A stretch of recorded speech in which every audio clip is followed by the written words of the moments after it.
Let's get right to that breaking news. A 7.1 earthquake rattled the Ridgecrest area at around 8:30 tonight. This is the second very strong earthquake there in just days. Our Betty Yu is in the newsroom with the very latest details. Betty? And Liz, this video just into our newsroom tonight show chandeliers swaying at a restaurant in Ridgecrest. We're also just hearing from Caltech officials about this latest quake. It is on the same fault system. It is larger. So we are extending up the Little Lake Fault. It is still up in the Owens Valley. This earthquake actually is a little farther away from the Los Angeles area. My expectation is that Ridgecrest is having a pretty difficult time tonight. And this video just in from that area, a house on fire in Ridgecrest right after the 7.1 quake struck. The Summer League NBA game in Las Vegas was also postponed. The broadcast team recognized the quake and immediately members of the crowd started heading toward the exits. The scoreboard and speakers dangling from the ceiling were seen swaying. I think we got another earthquake. Yep, we definitely have an earthquake going on. And that's Dodger Stadium during the bottom of the fourth inning. People in the stands and players on the field could feel it. The Padres pitcher actually kept playing during the shaking. And all of a sudden, like, the Dodgers, I think, were up. And all of a sudden, like, something started shaking. And we're, like, looking around. And all of a sudden, everyone's like, whoa. The quake also felt by the anchors at her sister station in Los Angeles. We are experiencing quite a bit of shaking. If you'll give us a brief moment here, we're making sure that nothing is going to come down in the studio here. And it is going for quite a bit, everybody.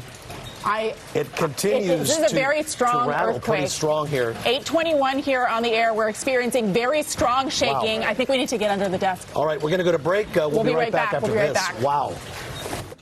And one KCBS reporter recorded this video inside her home in Pasadena. Lights hanging from the ceiling swerved back and forth in the kitchen and the living room. And visitors were taken by surprise at Disneyland. This video taken in the food court. And this just in tonight, USGS has confirmed that the quake was felt as far north as here in San Francisco and also in Antioch. People also reported feeling shaking in Sacramento. Liz? Betty, thank you. The 7.1 was also felt in the South Bay. That's where our Christin Ayers is live tonight for us. Christin? And we spoke to a number of people tonight who told us they felt that earthquake as it was happening. In fact, some people who live at the condo just behind me here said that the shaking triggered a shutdown of the elevators inside the building there. Those are expected to not be operational for several hours. We're also taking a look at some of the video that's coming in here locally on social media. And you can see, looking at that video, some of the swaying that was happening. People recording light fixtures swaying, doors creaking open and shut, and also some furniture shaking, especially in some of these San Jose high rises. The higher up you get, people told us they felt more of a rocking sensation rather than shaking, and that it lasted for what seemed like a couple of minutes. A construction worker we spoke to was putting in tile in this evening when he says he felt something. I was using the tile saw, and it felt like the tile saw was going to tip over, and where I went to my partner, and I was like, did you feel that? It wasn't shaky. It was more like a rolling feeling, kind of like on a boat or something like that. Very scary, right? And it makes us wonder, you know, here in Northern California, right, if it's going to trigger something here. Now, one man we spoke to said there was so much movement that he could actually feel, or he could hear water sloshing around in his toilet bowl earlier this evening. Luckily, we're not hearing of any serious damage or injuries tonight here. Reporting live in San Jose, Christin Ayers, KPIX 5. A lot of video coming in now of the shaking. Check out the swimming pool. This is in Los Angeles. Whoa.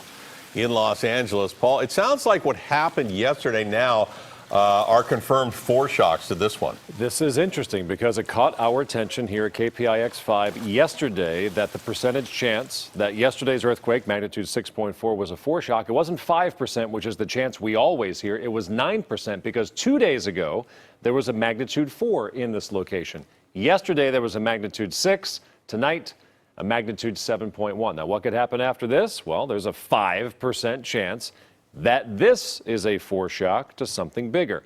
Let us hope That does not happen. And as to why it was felt as far north as Antioch, San Jose, San Francisco, and Sacramento, this earthquake, unlike yesterday's, was very shallow. This one was only 1 mile deep. And to that point, the USGS scientists say there could be, quote, surface displacement. That's where you actually see separation of the ground on the surface because it was so shallow. And that separation could be as much as 12 to 14 feet. We may see it on a road, on a highway, or perhaps even a house or a farm with a fence. Things will be displaced 12 to 14 feet by this significant earthquake in Southern California, the strongest in California since June of 1992. Back to you guys. All right, thanks, Paul. After this latest quake tonight, the governor went ahead and activated the Cal OES statewide operations center to its latest, highest level, and is coordinating now mutual aid to local first responders.